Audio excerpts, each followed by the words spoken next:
Sesungguhnya si mayat itu akan terazab dengan tangisan orang yang hidup. Al-Imam Ibnu Utsaimin rahimahullahu taala, dia mengatakan bahwa hadis ini, apakah yang dimaksud diazab di sini? Apa maksudnya diazab?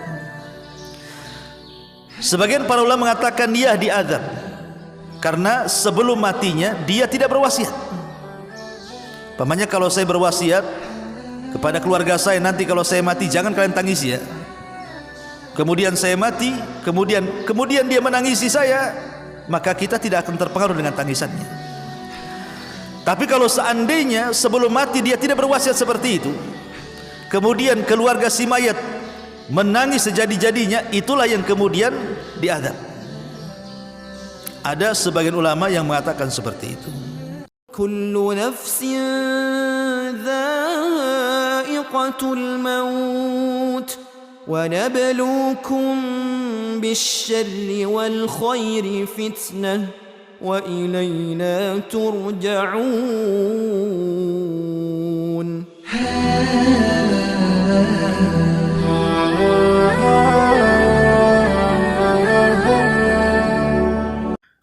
Apakah orang yang dikubur itu merindukan orang-orang yang dicintainya di dunia yang masih hidup? Dan apakah orang-orang yang dikubur juga mendengar orang-orang yang datang menziarahinya? Dan apakah orang-orang yang dikubur itu juga mereka saling menziarahi sesama mereka dalam kuburan? Dan yang terakhir tentunya bicara tentang amalan yang bermanfaat bagi penduduk kubur.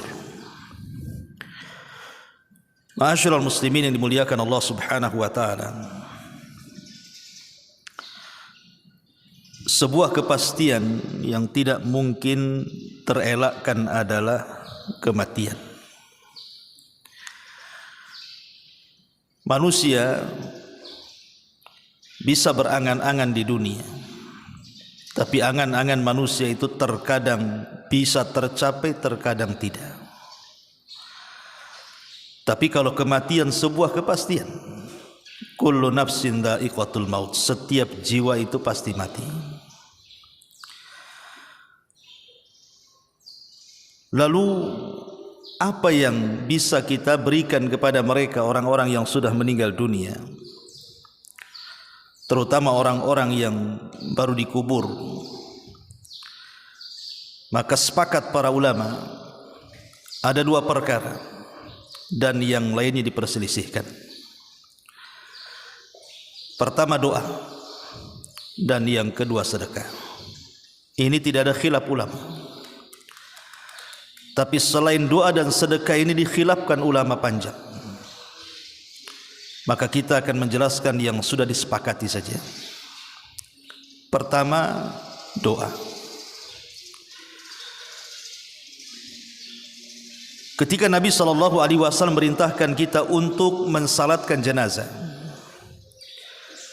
maka di antara doa yang diajarkan Nabi SAW adalah Allahumma ighfir lahu warhamhu wa'fu anhu wa'afihi wa akrim nuzulahu wa wassi' madkhalahu waghsilhu bima'in wath-thalji wal barad wa nakkihi minal khataya kama yunaqqa ath-thawbul abyadu minad danas wa abdilhu daran khairan min darihi wa ahlan khairan min ahlihi wa zawjan khairan min zawjihi waqihi fitnatal qabri wa adzabin nar. Inilah doa yang diajarkan Nabi SAW dibaca pada rakaat ketiga, karena salat jenazah itu diawali dengan Fatihah rakaat pertama, kemudian yang kedua salawat Ibrahimiyah, kemudian yang ketiga pada takbir yang ketiga baru doa yang diajarkan Nabi ini. Hadis ini dikeluarkan Imam Muslim dari sahabat Auf ibn Malik al-Ashja'i radhiyallahu an. Jadi Nabi SAW mengajarkan doa kepada orang yang meninggal itu, ya Allah ampuni dia, rahmati dia, maafkan dia, muliakan tempat duduknya, luaskan kuburannya, mandikan dia dengan air, salju dan air dingin, bersihkan kesalahannya, sebagaimana baju yang kotor dibersihkan, gantikan tempat terbaik untuknya, keluarga terbaik untuknya, pasangan terbaik untuknya, dan selamatkan dia dari fitnah kubur dan azab neraka. Dan Nabi SAW mengatakan, istaghfiru li akhikum wasalu lahu at-tathbit fa innahu al-an yus'al. Mintakan ampun kepada Allah atas dosa-dosa saudara kalian, dan mintalah kepada Allah ketetapan agar dia bisa menjawab, karena dia sedang ditanya. Dan beberapa riwayat yang tidak mungkin saya baca karena panjang juga, kesimpulannya adalah, kalau seandainya kemudian kita menguburkan jenazah atau menziarahi kuburan, maka doa yang disepakati yang harus kita berdoa untuk ahli kubur itu 3. Pertama, mintakan kepada Allah akan ampunan dosa-dosanya. Yang kedua, mintakan kepada Allah agar dia dirahmati. Dan yang ketiga, mintakan kepada Allah agar dia dapat ketetapan saat menjawab pertanyaan mungkar dan nakir. Ini doa yang disepakati. Jadi kalau antum mengantarkan jenazah atau berziarah kuburan, maka 3 perkara ini jangan sampai ditinggalkan. Ya Allah ampuni orang ini, ya Allah rahmati orang ini, ya Allah tetapkan jawaban orang ini. Kalau itu orang tua kita, ya kita ngomong, ya Allah tetapkan ampunan bagi orang tuaku, berikan rahmat bagi orang tuaku, dan tetapkan jawabannya dari pertanyaan mungkar dan nakir bagi orang tuaku, dan begitu seterusnya. Ma'asyiral muslimin yang dimuliakan Allah Subhanahu wa taala, ini yang pertama. Yang kedua, apakah orang-orang yang dikubur itu merindukan orang-orang yang dicintainya di dunia saat menziarahinya? Ma'asyiral muslimin yang dimuliakan Allah Subhanahu wa taala, terjadi silang pendapat di antara para ulama. Ada yang mengatakan bahwa, seperti Syekh Shalih Fauzan hafizahullah taala mengatakan, istihad beliau, bahwa apabila seseorang itu menziarahi kuburan, maka orang yang dikubur itu akan merasa bahagia, akan merasa senang, karena juga mereka menanti doa-doa orang yang hidup yang mengantarkan doa untuk diri mereka. Jadi mereka senang dengan doa yang dihantarkan kepada mereka, bukan karena ziarah kuburnya. Karena ziarah kubur itu bermanfaat bukan untuk si mati, tapi ziarah kubur itu bermanfaat untuk kita yang hidup. Kata Nabi SAW, kuntu nahaitukum an ziyaratil kubur fazuruha fa innaha tudzakirukumul akhirah. Kata Nabi SAW, dulu aku larang kalian ziarah kubur, sekarang ku perintahkan kalian ziarah kubur, karena dengan ziarah itu mengingatkan kalian dengan kematian.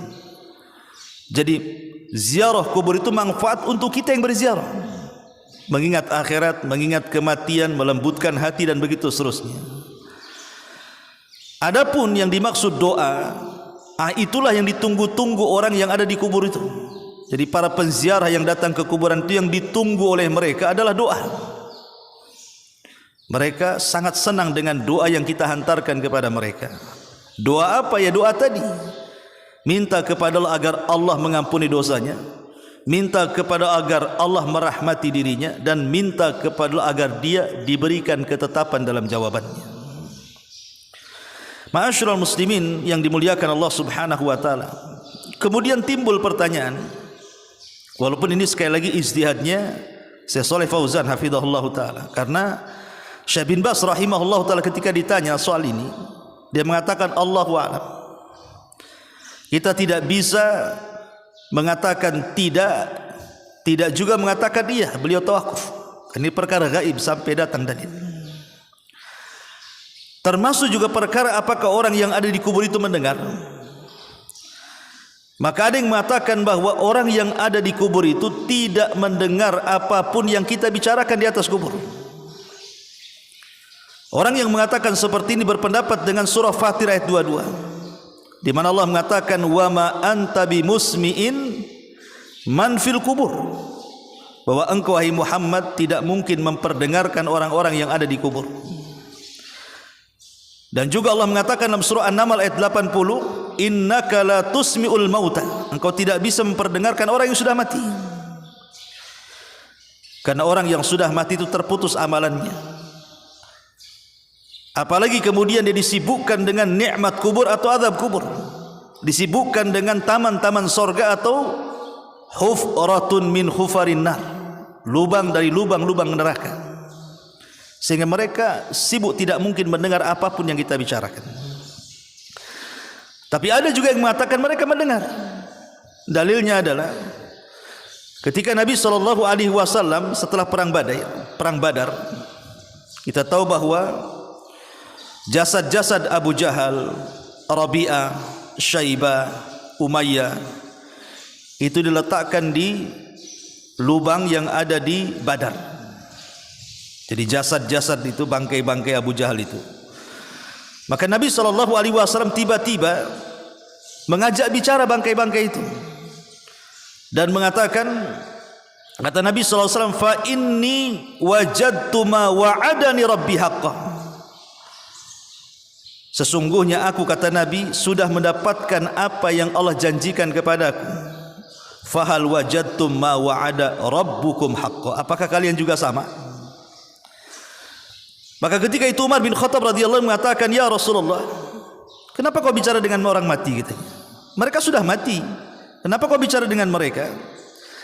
Maka Nabi SAW mengatakan, ma antum bi asma'a lima aqulu minhum walakinnakum la yastati'una an yujibu. Kalian tidak lebih mendengar dari aku kepada mereka, tapi mereka tidak sanggup menjawab. Mereka dengar tapi tidak bisa menjawab, gitu maksudnya. Dari hadis ini sebagian mengatakan orang-orang yang dikubur itu mendengar karena Rasul bicara masalahnya, cuma mereka tak bisa jawab. Tetapi sebagian ulama membantah bahwa hadis ini bukan menunjukkan orang yang ada di kubur itu mendengar, karena hadis ini bicara khususiyah Nabi, kekhususan Nabi saja. Sebagaimana ketika Nabi SAW lewat di dua kuburan yang disiksa, kemudian Nabi SAW membelah pelepah kurma, kemudian menancap di salah satu dari keduanya. Selama masih kering, kata Rasul, maka ini bisa meringankan azabnya. Ini khususnya Nabi mendengar orang yang diazab. Sama juga di sini. Adapun kemudian berdalil dengan bahwa orang-orang yang dikubur itu mendengar suara terompah, kan ada hadis yang mengatakan, Nabi SAW mengatakan, innal mayyit idza wudi'a fi qabrihi innahu la yasma'u hafqani alihim idan sarafu. Jadi si mayat itu apabila dikubur, maka mereka mendengar suara terompah orang yang mengantarnya. Sebagian mengatakan, lihat, mereka mendengar, karena Rasul mengatakan mendengar. Tapi sebagian para ulama mengatakan tidak, maksudnya di sini mendengar itu saat itu saja, saat dikubur saja mendengar. Apakah mendengar terus setiap ada orang yang ziarah kubur? Tidak, karena konteks hadis ini adalah saat penguburan. Jadi saat kemudian si mayat itu dikubur, kemudian para pelayat dan pengantar itu pulang, disitulah dia mendengar suara terompah sandal yang semakin jauh meninggalkannya. Karena tidak ada dalil yang mengatakan bahwa dia mendengar seterusnya. Ini juga bantahan bagi orang yang berpendapat bahwa si mayat itu mendengar. Kesimpulannya wallahu a'lam, Karena ini perkara gaib, kita tidak bisa menetapkan mendengar atau tidak mendengar. Tetapi secara dalil kita hanya bisa menetapkan perkara ini lewat dalil yang sahih. Seperti mamanya ketika si mayat dihantar ke kuburan, maka kemudian mereka akan berteriak-teriak dan mengatakan, kalau dia orang baik, qaddimuni qaddimuni, segerakan aku, segerakan aku. Tapi kalau dia tidak baik, orang jahat, maka dia mengatakan, ya wailaha ila aina tadhhabuna biha, hendak kau bawa kemana aku, katanya. Artinya dia kan merasakan tuh, tapi merasakannya saat itu saja, saat ketika diantar jenazahnya. Termasuk juga mendengar suara trompa.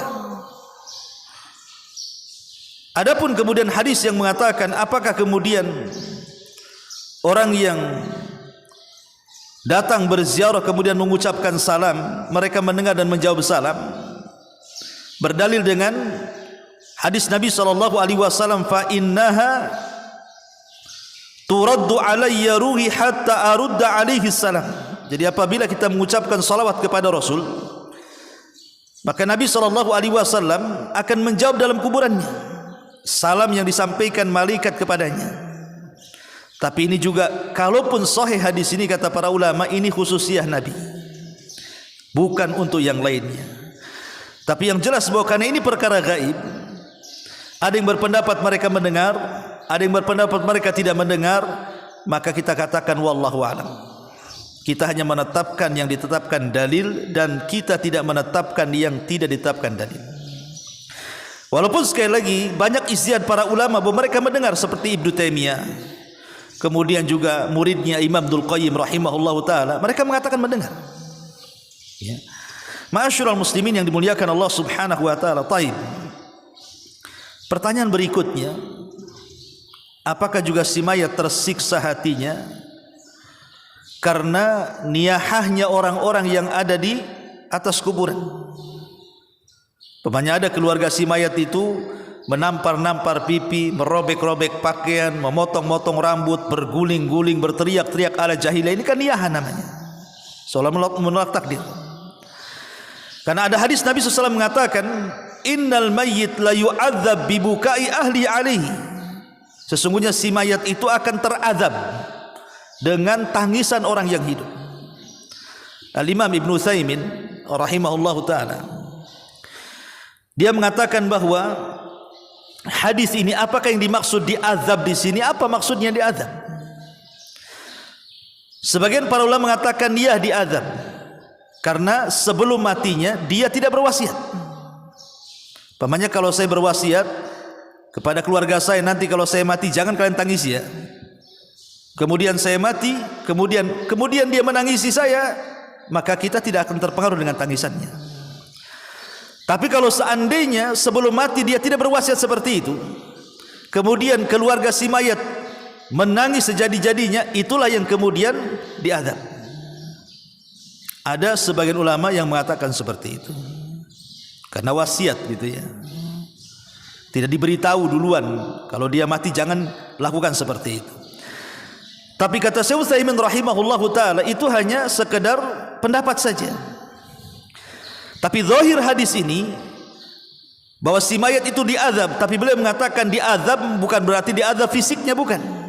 Karena tidak mungkin dosa orang lain dipikul orang lain, kan begitu. Tapi yang dimaksud diazab di sini bukan azab fisik, tapi diazab di sini maksudnya hatinya itu merasa tersiksa. Seperti umpamanya seseorang yang safar. Apa kata Nabi SAW? Safar itu qit'atun minal adab. Antum safar, kata Rasul, safar itu potongan dari adab. Apakah ketika antum safar antum diadab? Tidak kan? Cuman orang safar itu tidak enak. Orang safar itu walaupun tidak ngapa-ngapain, capek, lelah, letih, kan begitu ya. Maka yang dimaksud diadab di kuburannya karena niyah orang hidup itu bukan diadab fisik, tetapi hatinya merasa sedih. Itu yang disebutkan oleh beliau Al-Imam Ibnu Utsaimin rahimahullahu taala. Kemudian juga masalah yang lain, apakah orang-orang yang ada di kuburan itu mereka saling menziarahi satu dengan yang lainnya? Pamannya orang tuanya meninggal duluan, kemudian anaknya menyusul. Apakah di kuburan kemudian anaknya bisa menziarahi orang tuanya atau sebaliknya? Di sini pun terjadi silang pendapat. Al-Imam Ibnu Qayyim rahimahullahu taala dalam kitabnya Ar-Ruh mengatakan bahwa orang-orang yang ada di kuburan itu saling menziarahi selama mereka mukmin. Tapi kalau mereka kafir, maka tidak saling menziarahi. Kenapa? Karena orang kafir sudah sibuk dengan azab kubur. Tapi seorang mukmin diberikan nikmat. Kemudian Al-Imam Ibnu Qayyim rahimahullahu taala dan juga gurunya Ibnu Taimiyah membawakan dalil hadis dari Abu Hurairah radhiyallahu anhu bahwa Nabi sallallahu alaihi wasallam bersabda, "Idza hadara atau idza hudiral mu'minu atathu malaikatur rahmati bi jarirati bayda fayaqulun ukhruji radiyatan mardiyah anki ila rauhillah wa raihani wa rabbun ghairi ghadban fatakhruju ka'atya birihil miski hatta annahu la yunawiluhu ba'duhum ba'dah hatta ya'tuna bihi babas sama' fayaquluna ma atyaba hadhihi ar-rih allati ja'atkum minal ardi faya'tuna bihi arwahul mu'minin falahum ashaddu farahan bihi min ahadikum bighaibihi yaqdamu alaihi." Ketika seorang mukmin mendekati ajalnya, para malaikat rahmat datang menemuinya dengan membawa kain sutra berwarna putih. Mereka berkata, "Keluarlah engkau sebagai ruh yang diridhoi dan menuju kepada rahmat Allah dengan bau yang harum dan tidak dimurkai Allah." Lalu ruh tersebut keluar dan mengeluarkan bau misik yang paling harum. Sampai-sampai para malaikat berebut satu dengan yang lainnya untuk mendapatkannya. Kemudian mereka pun membawanya sampai ke pintu langit pertama.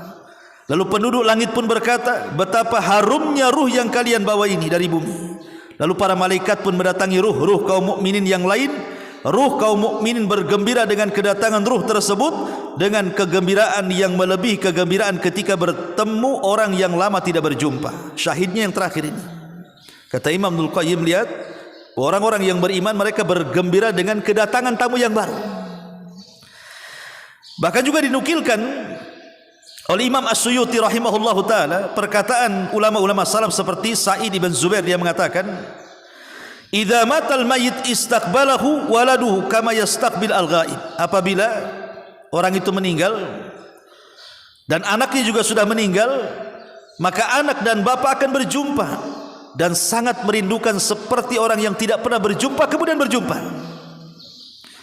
Dan juga perkataan yang sama juga disebutkan oleh Thabit Al-Bunani dan juga Sufyan Ats-Tsauri rahimahullahu taala. Intinya mereka saling menziarahi satu dengan yang lainnya. Ini satu pendapat dari Syekhul Islam Ibnu Taimiyah, kemudian juga muridnya Imam Ibnu Qayyim, dikuatkan oleh Imam Suyuti dan ulama-ulama yang lainnya. Tapi sebagian ulama mengatakan tidak. Karena riwayat tentang ziarah menziarah itu tidak ada yang kuat. Tidak ada yang kuat katanya. Seperti Syekh Sulaiman Ar-Rahaili hafizahullah ta'ala mengatakan tidak ada. Kemudian juga Utsman Al-Khamis hafizahullah ta'ala juga mengatakan hadisnya lemah. Karena mereka disibukkan dengan perkara-perkara yang sudah jelas. Kalau dia orang yang beriman, berarti sibuk dengan nikmat kubur. Kalau dia orang kafir, maka sibuk dengan azab kubur. Tidak mungkin mereka saling menziarahi. Tapi sekali lagi ini perkara ijtihad ulama. Kita tidak bisa menetapkan ziarah ataupun tidak ziarah. Karena ini perkara gaib masalahnya, ikhwan. Ya. Perkara gaib ini harus berdasarkan dalil yang jelas.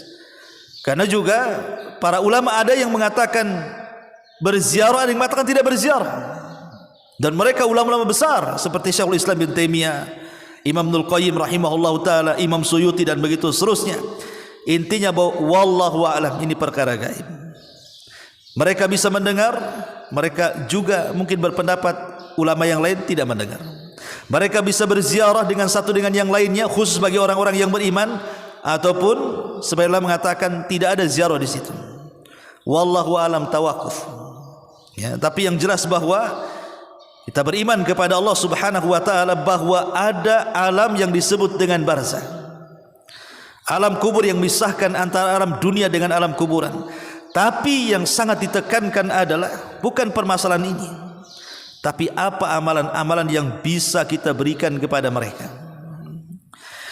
Ma'asyiral muslimin yang dimuliakan Allah Azza wa Jalla, ada 4 perkara yang sangat bermanfaat bagi si mayat. Pertama, berdoalah kepada Allah Subhanahu wa taala dengan doa istighfar, karena istighfar ini manfaat bagi si mayat.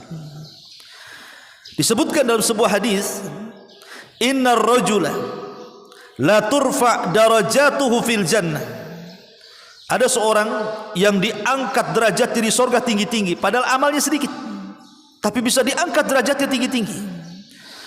Kemudian dikatakan, ya Rabb, aku tidak banyak beramal, kenapa kau tempatkan aku di tempat yang paling tinggi? Maka Nabi SAW terus menjelaskan dalam hadis ini, fayuqalu bistighfari waladika laka. Itu karena istighfar anakmu kepadamu. Lihat bagaimana dengan istighfar anak itu bisa mengangkat derajat kita di sisi Allah Subhanahu wa taala. Maka perbanyaklah istighfar. Kemudian yang kedua, as-sadaqatu, sedekah. Berdasarkan hadis Aisyah radhiyallahu anha, seorang laki-laki datang kepada Nabi sallallahu alaihi wasallam dan mengatakan, inna ummi uftutilat nafsuha. Sesungguhnya ibuku meninggal mendadak, katanya. Wa adhunnuha law takallamat tasaddaqat. Dan kalau dia ada kesempatan bicara, tentu dia akan bersedekah, tapi keburu meninggal mendadak. Fahallaha ajrun in tasaddaqtu anha. Apakah aku dapat pahala kalau aku bersedekah untuk ibuku? Maka Rasul mengatakan, na'am, iya. Hadis ini dikeluarkan Imam Bukhari. Jadi kalau kita ingin atau sayang dengan keluarga kita yang sudah meninggal dan ingin menyelamatkan mereka, maka rajin-rajinlah bersedekah. Niatkan pahalanya untuk orang-orang yang sudah meninggal. Ini yang kedua. Yang ketiga, menghajikan dan mengumrohkan. Menghajikan dan mengumrohkan. Setelah orang yang menghajikan dan mengumrohkan haji dan umroh, baru menghajikan dan mengumrohkan orang lain. Walaupun ini terjadi silang pendapat, ya, ada yang mengatakan tidak sampai, ada yang mengatakan sampai. Tetapi karena ada riwayat yang mengatakan tentang masalah ini, seperti hadis Abdullah ibn Buraidah dari bapaknya radhiyallahu an, dia mengatakan, bainama ana jalisun inda Rasulillah sallallahu alaihi wasallam, ketika aku duduk di samping Nabi sallallahu alaihi wasallam, id atathu imra'atun, tiba-tiba datang seorang wanita, faqalat, dan dia mengatakan, inni tasaddaqtu ala ummi, saya ingin sedekah untuk ibuku. Maka kemudian Nabi sallallahu alaihi wasallam mengatakan, wajaba ajruki wa raddah alaikil mirath. Kemudian dia mengatakan, maka pahalamu akan sampai. Pahalamu akan sampai kepada ibumu.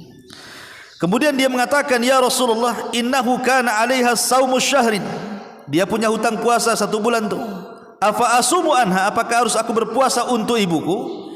Kata Rasul, sumi anha, puasa untuknya, karena itu hutang. Kemudian dia mengatakan, innaha lam tahuj, dia belum haji ya Rasulullah. Apa ahujju anha, apakah aku boleh menghajikan? Maka Rasul mengatakan, hujji anha, hajikan untuk dia. Hadis ini keluarkan Imam Muslim. Artinya kalau seandainya kita menghajikan atau mengumrohkan setelah kita haji dan umroh, itu akan sampai pahalanya untuk orang tua kita. Ini yang ketiga. Yang keempat adalah qadha'u nadrihi. Kalau memang orang tua kita punya wasiat, punya nazar, punya keinginan, maka sampaikanlah wasiat itu, laksanakan wasiat itu, karena wasiat itu akan sampai kepadanya. Fa innallaha ahaqqu bil wafa. Allah lebih berhak untuk dibayar wasiat dan hutang-hutang orang tua. Dan banyak pembahasan ini ma'asyiral muslimin yang dimuliakan Allah Subhanahu wa taala, tapi yang jelas bahwa inilah amalan-amalan yang sangat bermanfaat untuk orang yang sudah meninggal. Mudah-mudahan manfaatnya. Subhanaka bihamdika asyhadu an la ilaha illa anta astaghfiruka wa atubu ilaik. Allahu ta'ala alam. Assalamualaikum warahmatullahi wabarakatuh.